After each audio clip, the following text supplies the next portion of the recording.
and we're going to be talking about decodable readers today. And so we're just going to go ahead and we'll get started. All right, so Megan is going to be leading us. I'm Jennie. I've created the membership, and Megan is my wonderful VA helper. She does an amazing job and creates a lot of the resources that we've been making, like our decodable readers and things like that. And then I kind of do a lot of the back end info. I was a teacher for 21 years, first grade, a reading specialist. I've been trained in Orton-Gillingham through IMSE. I just love learning everything about science of reading. Megan, you can go ahead and tell a little bit about yourself, and then she's going to be presenting today. As Jennie said, I am Megan. I was in the classroom, mostly first and second grade. I did do 1 year in kindergarten for 8 years until I decided to kind of take a pause and stay at home with my little ones. I have some background in kind of science of reading, curriculum and instruction by doing my master's program through an online institution, and I was able to also complete a letters training. Again, I am Jennie's VA, which stands for virtual assistant, and I am very passionate about science of reading and making sure that teachers and parents kind of understand the benefits of why we should kind of listen to the science and follow the science behind specific areas in reading. So, as Jennie had mentioned, today's call is going to be about decodable readers. So, thank you for those of you that have joined us live tonight. We're really excited for you to be here. So, I'm going to kind of discuss really just a few areas that we feel are kind of important to keep in mind when it comes to decodables. Decodable readers have kind of gotten a little bit of like a bad rap, I might say. Some teachers don't really enjoy using them, and others feel like they may not have any benefits for their students. And we're here to tell you that they can provide a lot of benefits. And so I'm going to share why you should use decodable readers, how to choose one, and then how you can incorporate those decodables into your instruction. I also will share membership resources. And then if there's any questions, we'll go ahead and spend some time answering those. All right, so we're going to start off with the why on using decodable readers. And one of the biggest reasons why you should use decodable readers is because they can help support foundational reading skills. There's many different skills that you can kind of pull from these decodable readers, depending on the source. Some decodable readers are not necessarily of higher quality, and so you may not get the most bang for your buck, so to say. But if there's a good quality decodable reader, you can reinforce phoneme grapheme correspondences that you teach in your phonics lessons. You can also work on building accuracy, working on decoding skills, as well as automaticity. Using decodable readers can help build confidence within fluency. So when we have our young readers, I'm thinking, kinder through second grade students, when they're really practicing decoding, this can really be a good way for them to kind of work on that fluency piece too, because it's a story. It's like they're reading a story, so it makes the kids feel confident, and it might allow them to see success, which can increase their ability to want to keep reading, as well as just be involved. Using decodable readers has shown to help develop decoding strategies. When we are reading decodables with our students, we're encouraging them to rely on decoding rather than some of those outdated skills that we may have taught our students, such as look at the pictures, or let's just take a guess at what that word might say. So now we're really helping our students develop decoding skills. Using decodables is also an opportunity for students to practice reading, and the decodables that we use in our membership and most scope and sequences use, they follow a specific scope and sequence within the sense that whatever skills you're teaching in phonics, they're then working on in the decodables, and they're working on mastering those skills. And decodables give that opportunity again to reinforce fluency, reinforce ability to decode words accurately. And last, decodables can help strengthen word recognition skills. So through repeated exposure to phonics patterns and high frequency words, students are able to internalize these decoding strategies, as well as develop stronger word recognition skills through orthographic mapping. So that's the why on why we should use them. And there's lots of benefits to using them. So what about, well, how do I choose one? Now, you may use a program within your district or your school site that you have to use, or you may have the flexibility of being able to choose what you want to use. And so there's kind of three main things that we like to share when we discuss how to choose a decodable. So the first one is the decodable should be comprehensive. So when you're reading it, it should really sound natural. It should make sense and should follow grammar rules. And it's a little hard in the beginning, especially when students are just learning a few letters at a time. And so, most of your sentences may kind of be really short, really simple. And obviously, as students continue to progress through their grade level phonics skills, their decodables will increase along with it. But it should always really sound natural, and it shouldn't sound, like, it shouldn't be weird, if that makes sense. I've had some interesting decodables over the years where, some of them have been really outdated too. And that's, something that, we've tried to bring with our membership resources, is that, we want the decodables to kind of be more kid friendly and something that the kids can relate to. All right. The second piece that you should keep in mind when choosing a decodable is that it should be educational. So the decodable should have words that the students are able to read and decode. Typically, the words should be from previously taught skills or align with what you're currently working on or currently teaching. Teachers should be aware of any tricky words, and then you can front load those words prior to reading. I'm thinking for example, sometimes some decodables may have a multisyllabic word or a word like snow. I came across this a lot when students might be reading a decodable.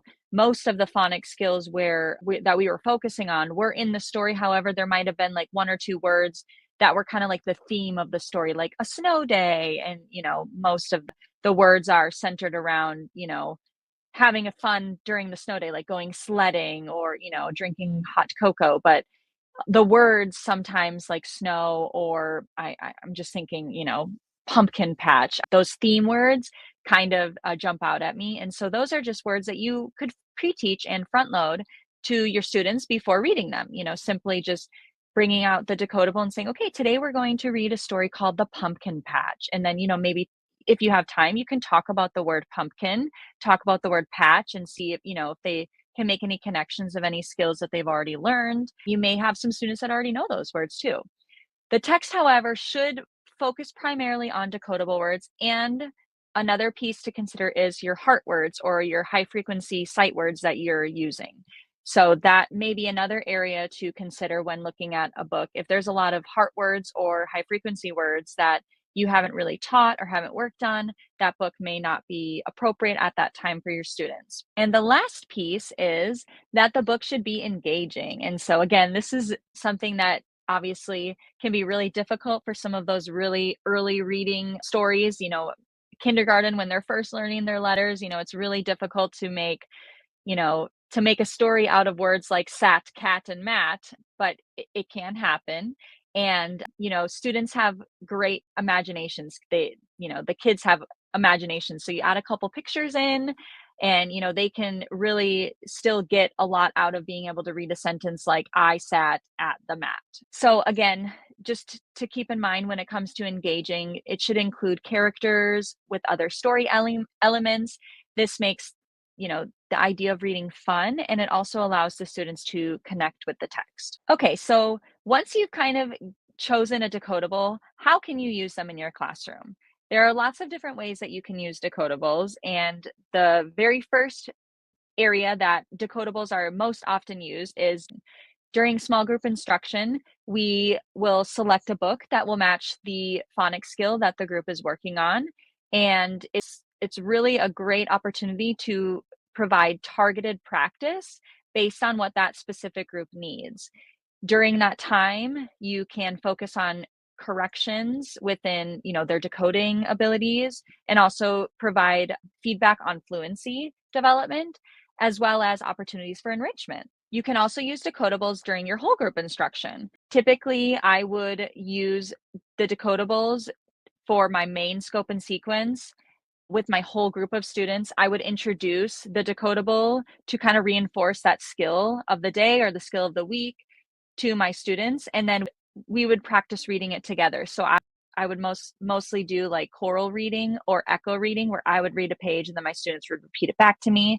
And then I would eventually use that decodable in my small groups. And depending on where the students are during their small groups, where they're at with their phonics skills, that particular decodable may not show up for a while, especially for my students that maybe have some gaps that they were working on. So again, though, there's nothing wrong with your students reading multiple decodables or being exposed to multiple decodables at a time, because the idea is that it's allowing them to practice their specific skills or reinforce and review skills that they've already learned. Using the decodables during whole group instruction also is really common, especially when they're at the kinder level. And then obviously as students get a little bit older, first grade, second grade, typically you may just read the decodable for a very short time, like one time within the day. Like not every student is reading the same story throughout their, let me rephrase that. So when I taught second grade, my students would, we would introduce the phonics skill. We would use the decodable for like one day, but then I wouldn't continuously always read the same story. I might have pulled other resources or used other story ideas that fit that same phonics skill. Whereas when I had taught first grade, especially in the beginning of the year, I would spend a lot of time in the beginning really focusing on reading the same story throughout the week together. And we would kind of switch off how we were reading it, whether it was choral reading one day, echo reading the next day, buddy reading the third day, and then the fourth day, they would kind of independently read. So it was kind of scaffolding it a little bit. So that's another way that you can use it within whole group instruction, especially if you don't always have time for, your typical small group rotation type thing. And again, for independent practice, decodables are also really a great way for students to practice their phonics skills. There's many different ways that you could do it. I've known teachers to scan their decodables that they have with their scope and sequence or their curriculum to provide paper copies to students who may be struggling or parents who are asking for resources. I've also had my own experience as having a book box for each student, and each student had their own library of decodables as well as books that they wanted to read, maybe their library books or something of interest for them. So there's lots of different ways that you can give your students independent practice with decodables. The biggest idea is that the students if they are reading it independently, it's something that has already been taught with them. And it's already been, there's already been instruction that's provided. And it's already been a skill that they have received instruction in when it comes to phonics. Okay. So when we use decodables within those pieces of our instruction, there's different ways that we can also kind of provide support when the students are reading it. So for example, before reading a decodable, especially the very first time, you can preview the target phonics patterns and also high frequency words. You can also practice blending and segmenting words from the text. And I'll share a couple ways that you can do that using our membership resources in a little bit. While students are reading, they can highlight words that follow the decodable pattern. I've also kind of like every time we see a word with the SH digraph, okay, we're going to tap our table. So there's ways that you can get them involved to showing you that I recognize that is the pattern that we're working on today, and I'm going to show it to you. And then again, during the reading, there's different ways that you can read together: choral reading, echo reading, and partner reading. And we do have some extensive blog posts on our blog that kind of highlight some of these different reading activities: the choral reading, echo reading, partner reading. Our social media also has ways to kind of explain that. So if you're not really quite familiar with what I mean by that, you can always check out our blog and our Instagram or Facebook pages. And then after reading, there are lots of different things that you can do to kind of use that decodable. And it doesn't have to be a lot, and you don't have to prepare a lot always. If you have the decodable book and a whiteboard, you could pretty much do most of these activities that I will share. So the first area is you can do some word work. So you can sort words by the patterns, you can create word families, or build words with manipulatives. So again, if you just have a whiteboard, you can have your students practice writing a word. You can give them the sounds, they can write it out. You could have students also like use magnetic letters or sand. I mean, there's so many different ways. And again, if you need any ideas, we have blog posts and Facebook and Instagram posts as well that can kind of give you some ideas for those pieces. Another way that you can kind of use that decodable after the reading part, you can ask comprehension questions. So this is where you're focusing on the text understanding alongside the decoding. And it's a way for you to kind of allow the students to connect with the text. And you can do that with the very simple texts, like I shared in the very beginning. I sat at the mat. You can ask the students, where did the kid sit, or where did she sit? And they can say at the mat. So there's ways to still do that and to kind of still have the students practice recalling that information. You can make it as extensive as, kind of having students write something out, or you can do it orally. So many different ways, so many different opportunities to really work on comprehension from decodables. Okay, using decodables for fluency practice is also really beneficial. When students are rereading their decodables, they're able to practice accuracy, speed, and expression. So once they kind of practice the decodable one time, two times, and that third, fourth, fifth time that they're reading it, they're now able to really focus on, okay, I'm going to work on my expression today.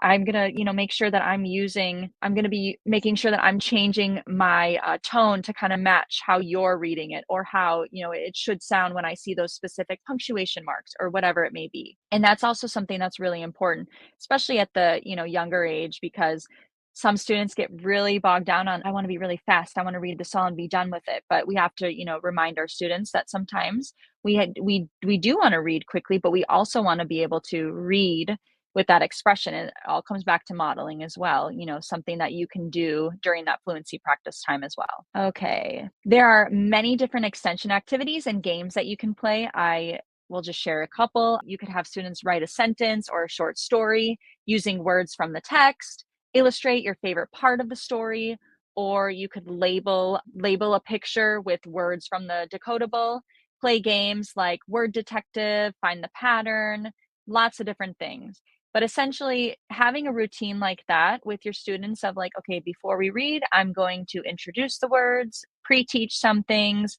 Okay, now we're going to read it together. You may have a specific way you want to read it. And then after reading, okay, let's just kind of close this up together. You may not be able to do that with every decodable, but it is possible. Okay, we have lots of decodables in our membership, and the decodables are close to my heart because I worked really hard on them. And I'm very, I would like to say I'm very proud. I feel like they, some of the stories are, I think, really good, and they will allow your students to make connections and be able to do more beyond just reading, decodable sentences.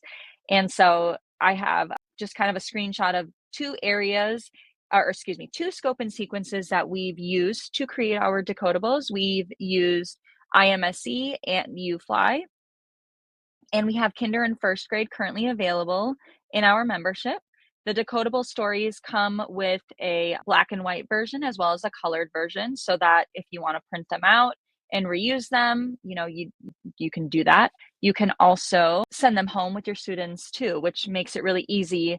You don't have to go to the photocopier and spend time copying from, the little flip books that you may get with your school's program. Those decodable books also have leveled passages. So again, it's that same scope and sequence, same grade levels. However, each story is broken down into 3 levels. So level 1 is kindergarten, level 2 is first grade, and level 3 is second grade and above. So if you're reading, for example, this one in the picture is Joe and the Dogs. And so it's a kindergarten review. So what it means is it's reviewing some of the skills from the UFly kindergarten scope and sequence, and it's at level 1. And then it lists decodable words and heart words, and then the passage is the exact same as what you would get in the kindergarten decodable book. And then it's the same question as well for comprehension. All of our decodable readers have a little comprehension question at the end. And then same with the passages. If you have, let's say the story was really easy for some of your students and you want to pull some, you want to do something different in your small group time, you could try level 2, which is at the first grade level, or level 3, which is second grade or above. And that allows for some differentiation within your small groups or your classroom. So hopefully I explained that appropriately. And something brand new that we have just started is decodable reader activities. I am currently working on this right now, and hopefully I can have, all of kindergarten UFly done here soon. I'm starting on taking all of the kindergarten UFly stories and creating comprehension, word mapping, and word work activities. So it just allows you to have more variety within your classroom, small group time, or even independent work time. Some of these activities your students can do on their own if you're doing stations or rotations. So I'll just share a couple of the different activities. There's a comprehension packet, which has text connection questions such as Dom is mad, write and draw a picture about a time you got mad. And then there's some differentiation within some of the questioning. It might be like just, less lines to write on, just, okay, draw a picture about a time you got mad. Or instead of focusing on all of the story elements, it might just be focusing on characters. So there's lots of differentiation between that. But there's also a little section for like fluency, like just more resources for fluency where they're reading sentences from the story within that comprehension packet as well. So story elements, text connection questions, some rhyming activities, just, stuff that you can do with your students or they can do by themselves during rotation time. Then we have like a word mapping packet, and the way that I've designed it is there's like a script that kind of gives you some directions on how to do it. And it comes in a book form, and it can also come in this single page form. So if you don't want to print out the book, but essentially what the students are doing is you give them a word from the story that is either a decodable word or a heart word, and the students can tap it, map it, and then they graph it on these boxes, which means they write the word write the letters within the boxes, and then they write the word. And so this is mostly an activity that you would have to facilitate as a teacher or, in a small group. But it's just another resource for you to be able to, review those decodable words and high frequency or heart words. And then the last packet is a word work packet where there's just different activities for sentence building, cut and make words. And then there's also like a script with some cut out letters, and you're able to read different steps to the students to be able to make words, if that makes sense. So for example, Yeah, it's kind of like a word ladder. Yeah, mixing up or you have the letters down there and then they will make the words, but your script is kind of like a word ladder. Yes, I always forget that's what they're called. So for example, make the word cat. Okay, let's change the beginning sound to, so then the students have their cutout letters and they actually physically are manipulating the letters as you're saying the steps, and then they're telling you the words. Some teachers also like to have students like make the words and then write them on their whiteboard. So that's also an option within the script, but you can use, it however it works best for you. But these are just some more resources for you because we've had a lot of members, asking for just, what else can we do with the decodables? Are there anything, you got activities? And so this has kind of been our next big project. Okay. And then we also have our digital decodable readers. So all of our decodable readers are now in a digital form. So you can kind of see this bookcase is in your membership, and it has the decodable reader titles that you can click on. And then once you click on a story, it will bring you to a page that looks like this. And so you're able to use this an opportunity to project a story. Maybe you don't have access to a printer, or you don't want to print 30 pages, books in color.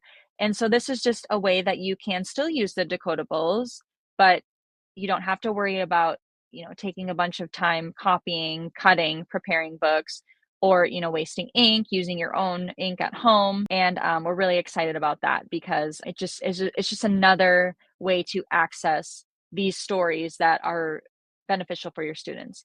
And if you're if you're part of the lucky crew that has technology available for your students in your classroom, you can also get these books on iPads or Chromebooks for your students to be able to read and use independently. Okay. All right. So that was a lot of information, and hopefully I was able to give you some really great tips on how you can use decodables and also share why you should use them and why we feel it's important. So if, again, you have any questions, feel free to send Jennie an email, or you can post in our Facebook group or also on Instagram as well. All right, I think that's it. Well, thanks, guys. Thank you, Megan. Amazing job, as always. So, okay, we will see you guys later.